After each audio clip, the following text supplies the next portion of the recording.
प्रवक्ता स्क्रीनिंग परीक्षा एवं अन्य सभी शिक्षक भर्ती परीक्षा से संबंधित आप सभी प्रतिभागियों को मेरा सादर नमस्कार। मैं नीलेश सनवाल आज के इस लेक्चर में सनवाल क्लासेस की ओर से आप सभी लोगों के लिए लेकर के आया हूं शिक्षण कौशल एवं सूक्ष्म शिक्षण यानी कि teaching skill and micro teaching पर आधारित 50 महत्वपूर्ण एमसीक्यूज। देखिए, ये जो एमसीक्यू हम यहाँ पे सॉल्व करेंगे ये एक ट्रायल मात्र है, जिससे कि जैसे मैंने पूर्व में शिक्षण कौशल पर और सूक्ष्म शिक्षण पर यहाँ पर अपना डिटेल जो मैंने नोट्स बनाए थे उनको अपलोड किया। तो कहीं ना कहीं कभी ऐसा भी फील होता है, जहाँ तक मेरा यह एक्सपीरियंस रहा है, जब हम किसी टॉपिक को काफ़ी डिटेल में विस्तार पूर्वक पढ़ते हैं तो शुरुआत में हमारा बहुत अच्छा मन लगा रहता है, लेकिन जब यदि हम उसके बेस पर आने वाले महत्वपूर्ण एमसीक्यू को सॉल्व न करें परीक्षा की दृष्टि से, तो हमको यह लगता है कि हमने पढ़ने के बाद भी कुछ नहीं पढ़ा है। बहुत कुछ पढ़ने के बाद भी हमको ऐसा लगता है कि जैसे हम कुछ पढ़ ही नहीं रहे। इसलिए बीच बीच में यह बहुत ज़रूरी होता है कि अपनी प्रोग्रेस को चेक करने के लिए कि हम कुछ क्वेश्चंस को सॉल्व करें।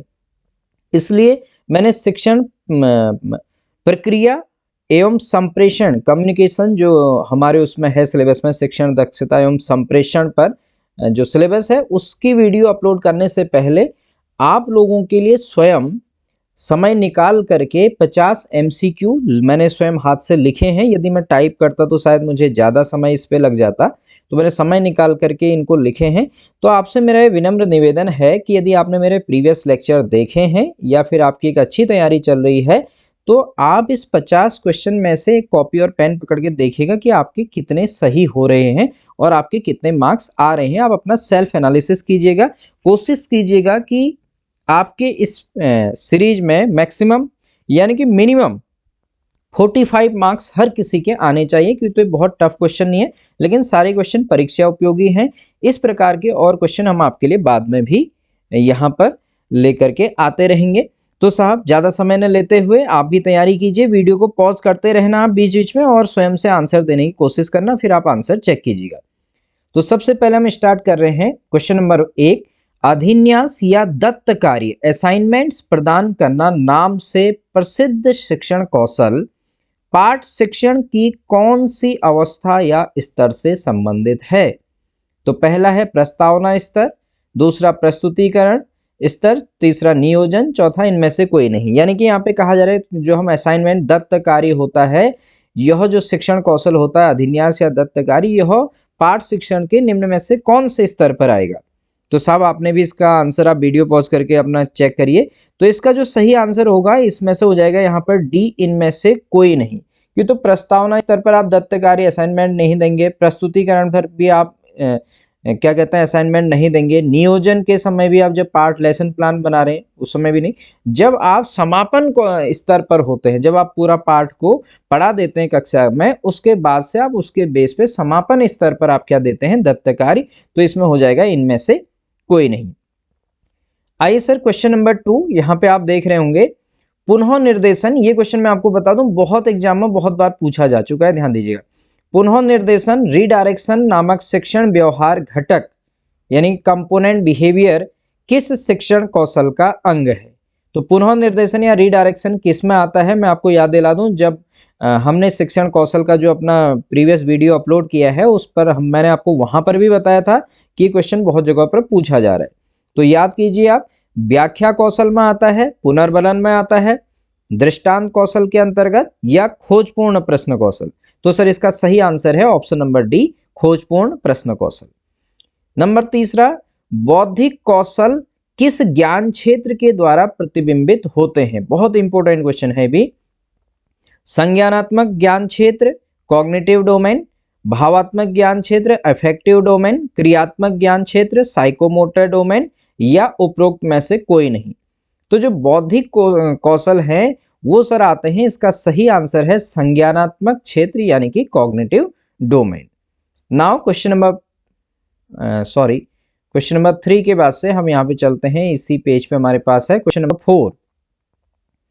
देखिए साहब, क्वेश्चन है एक शिक्षक को विषय सामग्री को प्रस्तुत करते हुए सबसे ज्यादा निम्नलिखित में से किस पर विचार करना चाहिए? पहला संरचना, दूसरा संतुलन, सी प्रेरणा या डी उपरोक्त सभी। तो इसका सही आंसर क्या हो जाएगा? आप लोगों ने सोच लिया होगा, तो साहब इसका सही आंसर हो जाएगा डी उपरोक्त सभी, इसका सही आंसर है। Now question number 5। Question number 5 है सर, निम्नलिखित में से कौन सा शिक्षण के क्षेत्र में विशेषज्ञता को दर्शाता है? अवधारणाओं का ज्ञान, शिक्षण कौशल, निर्णय लेने का कौशल, उपरोक्त सभी। तो सर इसका करेक्ट आंसर है उपरोक्त सभी। अभी हम ज्यादा समय नहीं लगाएंगे क्योंकि तो हम पहले ऑलरेडी हमने एक्सप्लेन किया हुआ है इन क्वेश्चंस को, यानी कि इन टॉपिक्स को। क्वेश्चन नंबर 6, शिक्षण में छात्रों से प्रश्न करने का कौशल सबसे अधिक उपयोगी क्यों माना जाता है? पहला, शिक्षण में छात्रों की सक्रिय भागीदारी को सुनिश्चित करने के लिए, बी छात्रों द्वारा तथ्यों को याद रखने के लिए, सी छात्रों को अनुशासित बनाने के लिए, डी छात्रों को परीक्षा के लिए तैयार करने के लिए। तो यहाँ पे कह रहे हैं शिक्षण में छात्रों से प्रश्न करने का कौशल, यानी कि छात्रों से प्रश्न पूछे जाने चाहिए। क्यों? तो इसका सही आंसर हो जाएगा ऑप्शन नंबर ए, शिक्षण में छात्रों की सक्रिय भागीदारी को सुनिश्चित करने के लिए। अब सर नेक्स्ट क्वेश्चन पे हम यहाँ पे चलते हैं। क्वेश्चन नंबर 7 में कह रहा है, शिक्षा के क्षेत्र में प्रौद्योगिकी के उपयोग में निरंतर वृद्धि हो रही है, जिससे शिक्षा का स्वरूप परिवर्तित हो रहा है। निम्नलिखित में से कौन से शब्द ऐसे परिवर्तन को प्रतिबिंबित करते हैं? शिक्षार्थी उन्मुख, शिक्षक उन्मुख, दोनों ए और बी, उपरोक्त में से कोई नहीं। आप क्वेश्चन को दोबारा पढ़िएगा, वीडियो को पॉज करके आंसर देने की कोशिश कीजिएगा। तो इसका सही आंसर है सर ऑप्शन नंबर ए, शिक्षार्थी उन्मुख।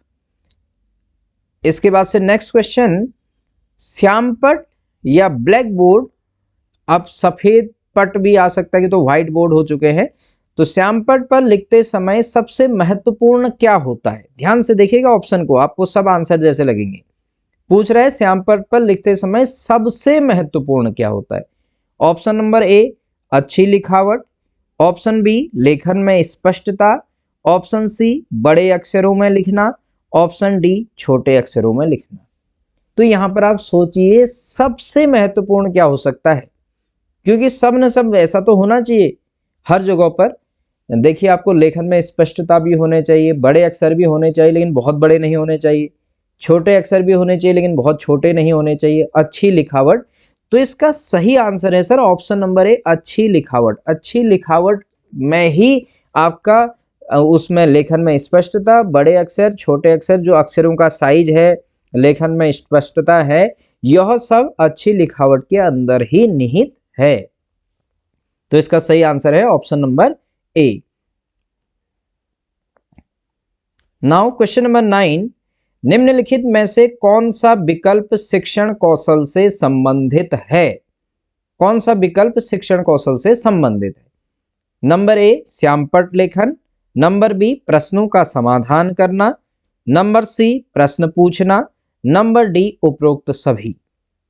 तो सर कौन सा शिक्षण कौशल है इनमें? श्यामपट लेखन अपने आप में एक शिक्षण कौशल है, प्रश्नों का समाधान करना, समस्या समाधान कौशल हमने पढ़ा है, प्रश्न पूछना, इसमें अनेक प्रकार के प्रश्न पूछे जाते हैं, जैसे अनुशीलन प्रश्न और आपके विकेंद्रीय प्रश्न और भी अलग टाइप से।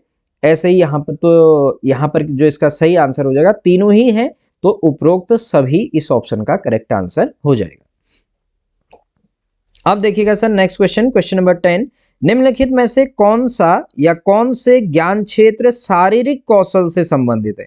इससे पहले हमने एक क्वेश्चन किया था कि बौद्धिक कौशल से संबंधित है, वहां पे आंसर था संज्ञानात्मक क्षेत्र। अब पूछ लिया आपसे शारीरिक कौशल से संबंधित है, ऑप्शन ए संज्ञानात्मक क्षेत्र, ऑप्शन बी भावात्मक क्षेत्र, ऑप्शन सी मनोसंचालित क्षेत्र, ऑप्शन डी उपरोक्त में से कोई नहीं।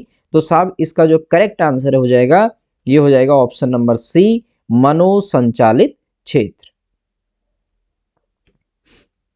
नाउ क्वेश्चन नंबर 11, देखिए इसमें क्या कह रहा है, निम्नलिखित में से एक शिक्षक को पाठ योजना के परिचयात्मक अंश में छात्रों से क्या अपेक्षा रखनी चाहिए?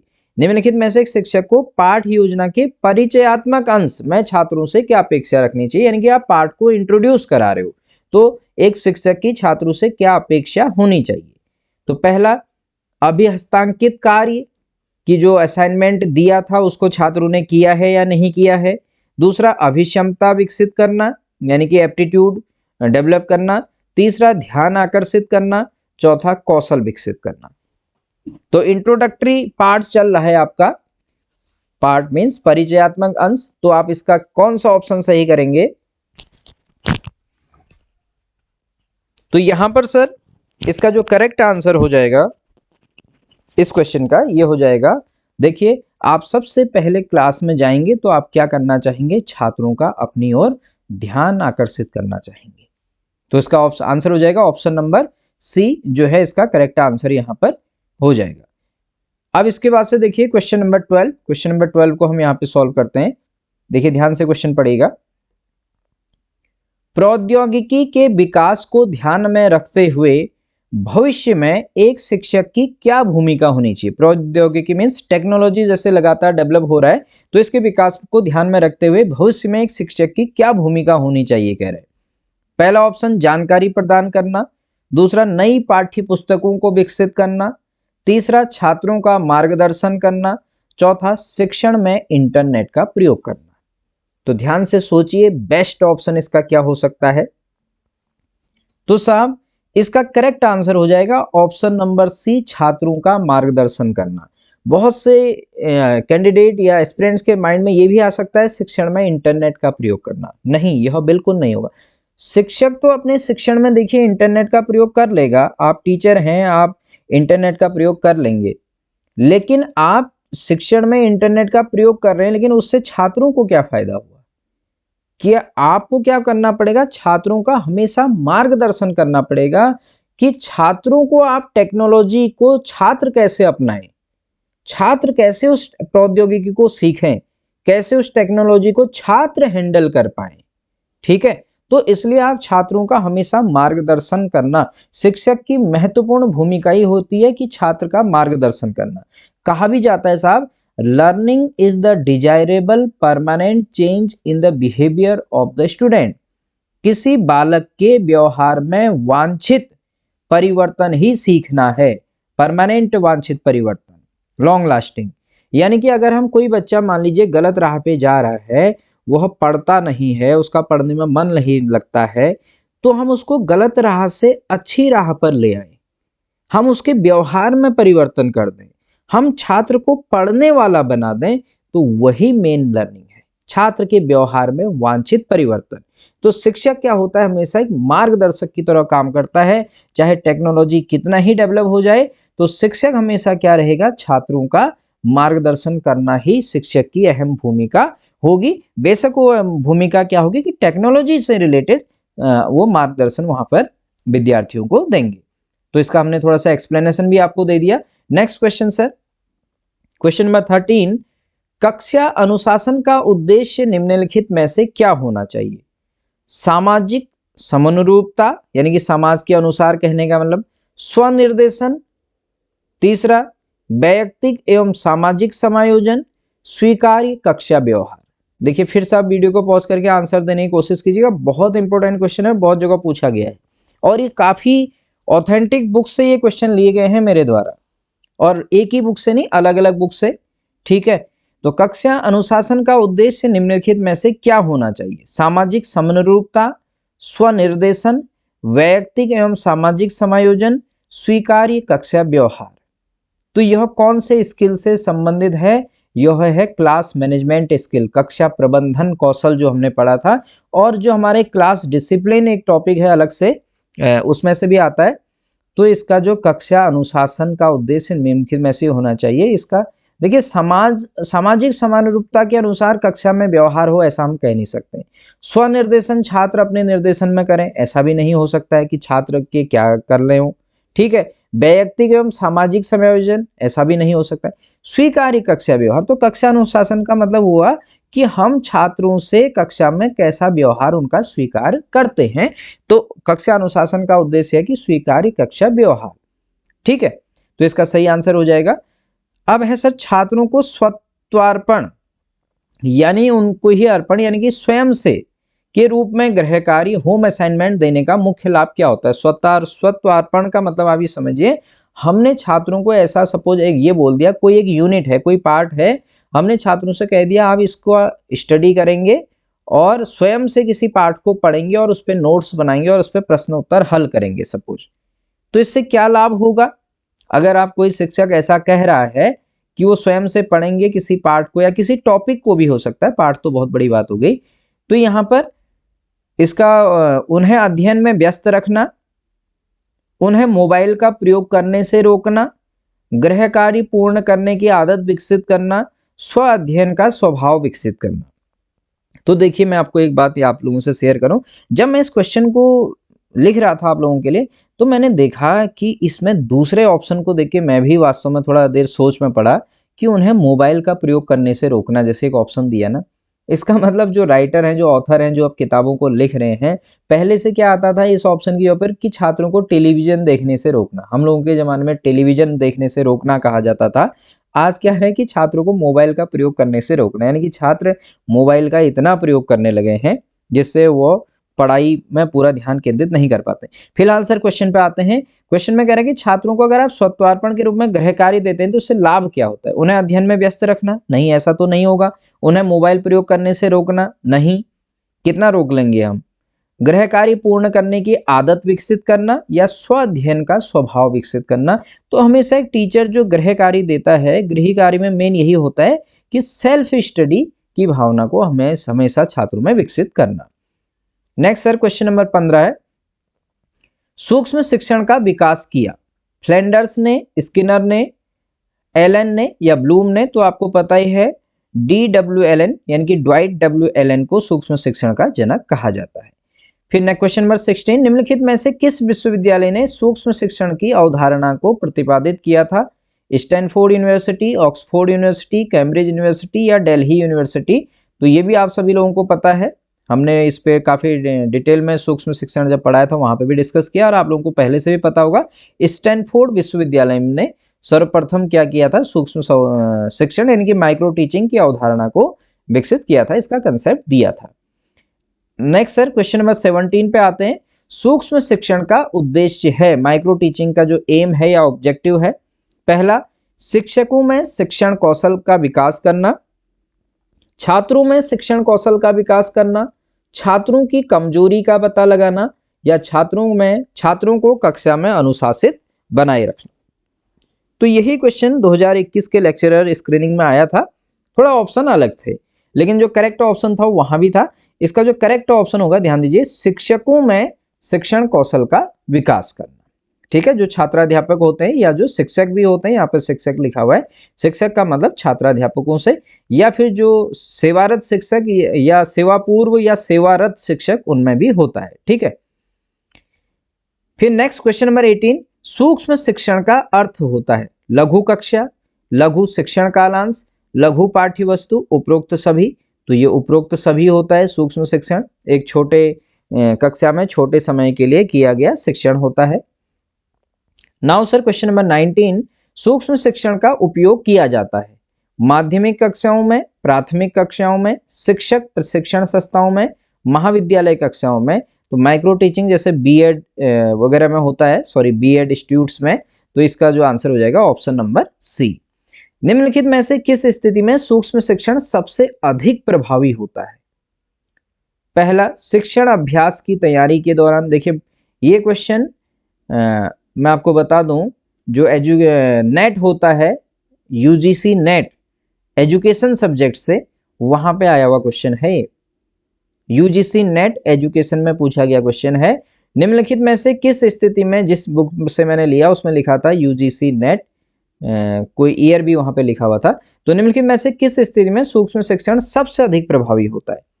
शिक्षण अभ्यास की तैयारी के दौरान, शिक्षण अभ्यास के दौरान, शिक्षण अभ्यास के बाद या सदैव। सदैव मीन्स हमेशा। तो सूक्ष्म शिक्षण सबसे अधिक प्रभावी कब होगा सर? इसका सही आंसर हो जाएगा ऑप्शन नंबर ए, शिक्षण अभ्यास की तैयारी के दौरान। मेरा आप लोगों से निवेदन है, आप पहले वीडियो को पॉज कर लें, क्वेश्चन को जैसे ही देखें स्वयं से सॉल्व करने की कोशिश करें। जब हम टीचिंग के लिए अभ्यास कर रहे होते हैं बीएड में, उस समय ही सूक्ष्म शिक्षण का सबसे मेन रोल होता है। वहां पर धीरे धीरे करके एक टाइम पर एक कौशल के अनुसार शिक्षण कौशलों को सीख रहे होते हैं। अब देखिए सर क्वेश्चन नंबर 21, निम्नलिखित में से किस कक्षा या कक्षाओं के विद्यार्थियों के लिए सूक्ष्म शिक्षण सबसे अधिक उपयोगी होता है? केवल प्राथमिक कक्षाओं में, केवल जूनियर कक्षाओं में, केवल 10+2 कक्षाओं में, प्राथमिक और उच्च दोनों कक्षाओं के लिए? तो इसका सर करेक्ट आंसर क्या हो जाएगा? इसका करेक्ट आंसर हो जाएगा सर ऑप्शन नंबर डी, प्राथमिक और उच्च दोनों कक्षाओं के लिए। अब है सर क्वेश्चन नंबर 22, निम्नलिखित में से कौन सा कथन सूक्ष्म शिक्षण के बारे में सत्य नहीं है? ये भी पूछा गया क्वेश्चन है पहले, सूक्ष्म शिक्षण के बारे में कौन सा कथन सत्य नहीं है? यह एक शिक्षण विधि है, यह शिक्षण कौशल का अंतर्भाग यानी कि कोर है, हर कौशल के लिए अलग से अभ्यास चाहिए, प्रश्न करना सूक्ष्म शिक्षण का एक घटक है। देखिए कोई 3 सही होंगे, कोई एक गलत होगा। यह शिक्षण विधि है, यह शिक्षण कौशल का अंतर्भाग है। देखिए शिक्षण कौशल का अंतर्भाग तो है क्योंकि तो सूक्ष्म शिक्षण में एक शिक्षण कौशल को सिखाया जाता है। हर कौशल के लिए अलग से अभ्यास चाहिए, तो ये भी सूक्ष्म शिक्षण से रिलेटेड टर्म है। प्रश्न करना सूक्ष्म शिक्षण का एक घटक है, बिल्कुल माइक्रो टीचिंग में आता है प्रश्न करना। तो यहाँ पर जो इसका सत्य नहीं है तो सर ये हो जाएगा इसका जो करेक्ट आंसर अगर हम कहें तो यह एक शिक्षण विधि है। सूक्ष्म शिक्षण रियल में कहें तो यह एक शिक्षण विधि नहीं है। मैं आपको लेक्चर में पहले भी बता चुका हूं, सूक्ष्म शिक्षण एक प्रशिक्षण तकनीक है। तो इसका सही ऑप्शन हो जाएगा 22 का ए। बहुत जगह पर इसको सूक्ष्म शिक्षण का विधि, यह काफी ऑथेंटिक बुक से लिया गया है, आप लोग भी बुक में सर्च कर सकते हैं, आप क्वेश्चन से घबराए नहीं। बहुत से लोग यहाँ पे यह सोचेंगे प्रश्न करना सूक्ष्म शिक्षण का एक घटक नहीं, ये लोग आप लोग ये बोल सकते हैं कि शिक्षण कौशल का घटक है। प्रश्न करना शिक्षण कौशल का घटक नहीं है, प्रश्न करना तो शिक्षण कौशल स्वयं में शिक्षण कौशल है, ठीक है, और शिक्षण कौशल सूक्ष्म शिक्षण का घटक है। समझ रहे हैं आप बात को? तो इसलिए ऑप्शन डी से आप कंफ्यूज ना हो। प्रश्न करना अपने आप में शिक्षण कौशल है, शिक्षण कौशल सूक्ष्म शिक्षण के ही कंपोनेंट है कि तो सूक्ष्म शिक्षण में एक एक करके एक एक कौशल को सिखाया जाता है, ठीक है। तो शिक्षण विधि नहीं है। सूक्ष्म शिक्षण क्या है साहब? यह एक प्रशिक्षण तकनीक है। आर.ए. शर्मा साहब की बुक में साहब लिखा हुआ है, कुलश्रेष्ठ जी की बुक में भी है, अदर बुक्स में भी है जो ऑथेंटिक बुक्स है वहां पे लिखा है इन लोगों ने कि सूक्ष्म शिक्षण एक शिक्षण विधि नहीं अपितु एक प्रशिक्षण तकनीक है। यानी कि इसमें शिक्षण से, ये एक ऐसा मेथड है जिसमें शिक्षण कैसे शिक्षण किया जाता है, प्रशिक्षण देने के लिए टेक्नोलॉजी है। तकनीक मीन्स आप ये समझ लीजिए कि कहीं ना कहीं एक प्रकार की आपकी टेक्नोलॉजी है, ठीक है।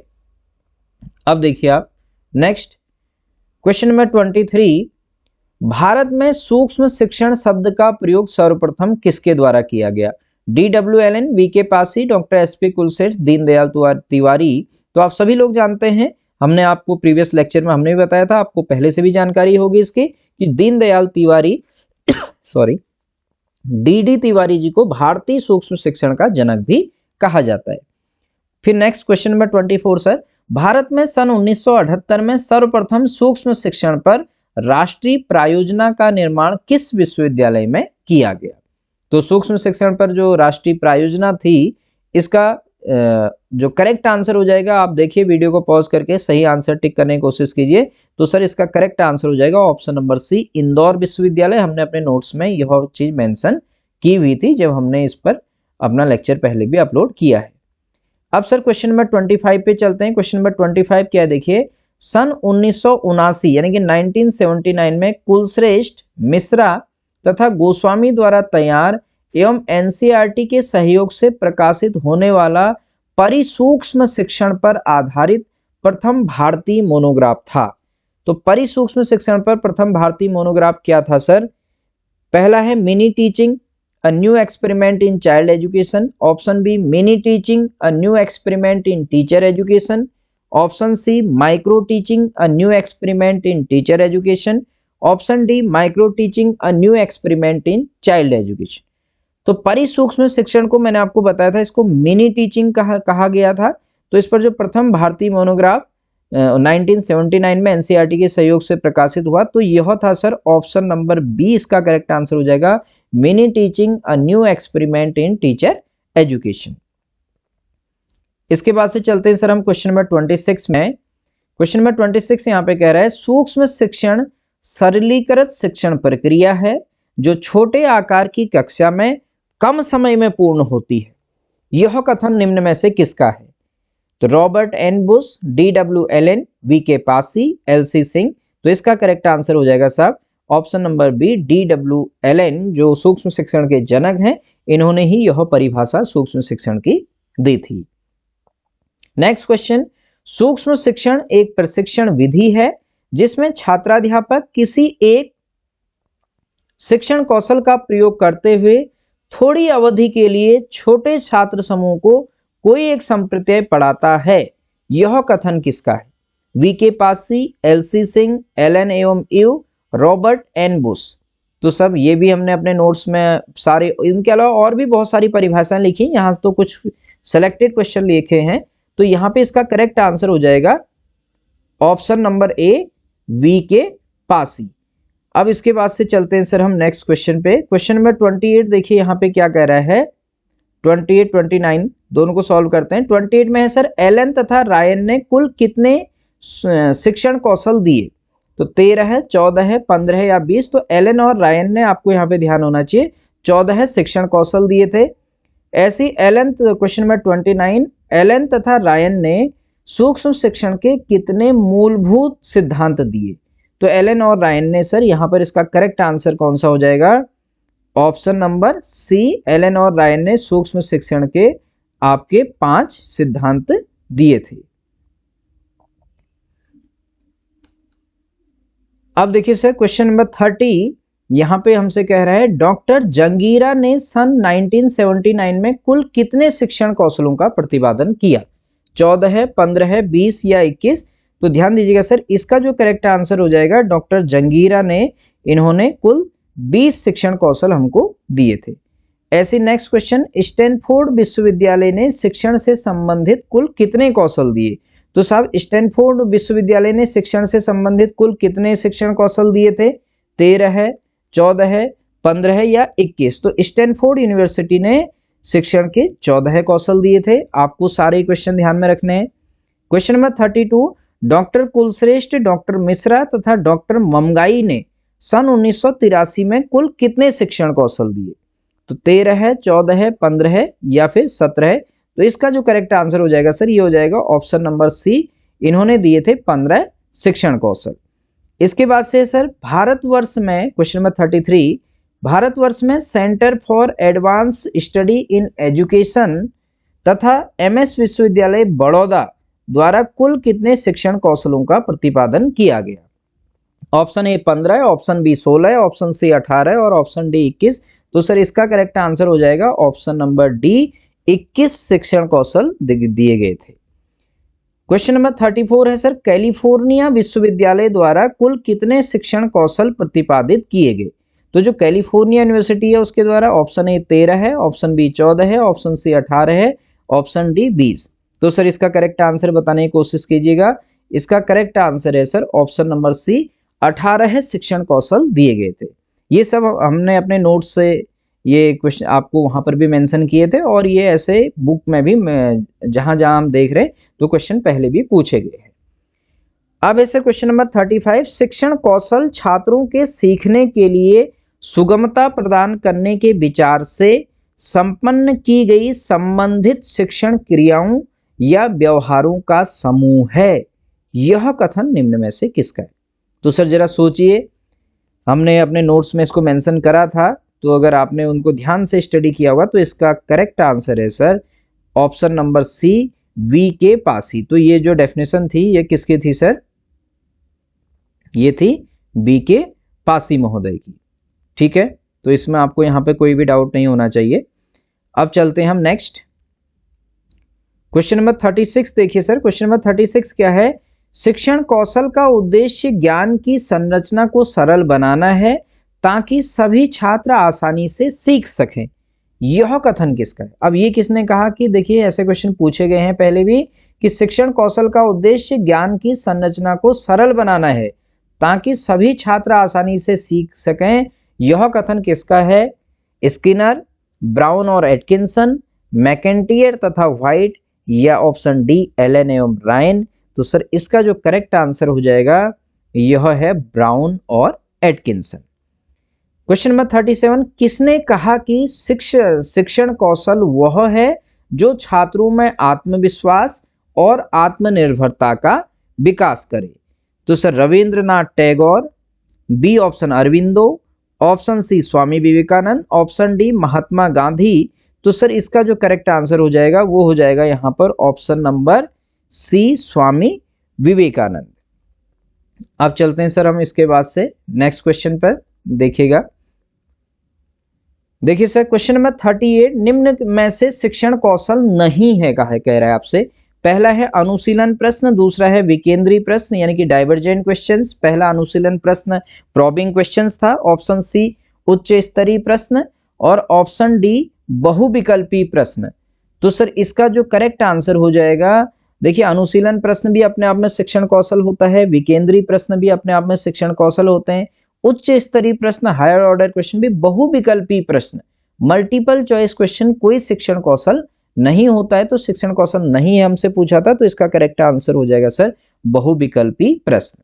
क्वेश्चन नंबर 39 देखिए सर, निम्नलिखित में से किस शिक्षण कौशल को स्थायीकरण कौशल भी कहते हैं? जब हमने शिक्षण कौशल पर अपना वीडियो डाला था, लेक्चर अपलोड किया है, उसमें हम पढ़ा रहे थे जब अलग अलग शिक्षण कौशल को, वहां पे हमने बताया था। तो देखिए अब यहाँ पर अब आपकी बारी है आंसर देने की। पहला प्रस्तावना कौशल, दूसरा विन्यास प्रेरणा कौशल, तीसरा पुनर्बलन कौशल और चौथा पुनरावृत्ति कौशल। यानी कि तो इसका जो करेक्ट आंसर हो जाएगा सर पुनरावृत्ति कौशल यानी कि रिवीजन स्किल। इसी को स्थायीकरण कौशल भी कहा जाता है, यानी कि एक परमानेंट स्किल माना जाता है। अब देखिए sir question number 40, question number 40 में यहाँ पे कहा जा रहा है, कक्षा में शिक्षण कार्य करते हुए एक शिक्षक द्वारा अपने स्वर में उतार चढ़ाव करना किस कौशल के अंतर्गत आता है? जैसे हम कभी हम धीरे बोलते हैं, कभी जोर से बोलते हैं, स्वर में उतार चढ़ाव करना। तो पहला ऑप्शन है सर पुनर्बलन कौशल, ऑप्शन बी व्यवहार की पहचान एवं देखभाल कौशल, ऑप्शन सी संप्रेषण पूर्णता कौशल, और ऑप्शन डी है सर उद्दीपन परिवर्तन कौशल। तो इसका यहाँ पर सर करेक्ट आंसर क्या हो जाएगा? ऑप्शन डी उद्दीपन परिवर्तन कौशल यानी कि स्टिमुलस वेरिएशन स्किल। ऐसे ही सर यहाँ पर है आपका क्वेश्चन नंबर 41। तो क्वेश्चन नंबर 41 को आप देखिए, पृष्ठ पोषण यानी कि फीडबैक का मूल स्रोत आपसे पूछ रहा है।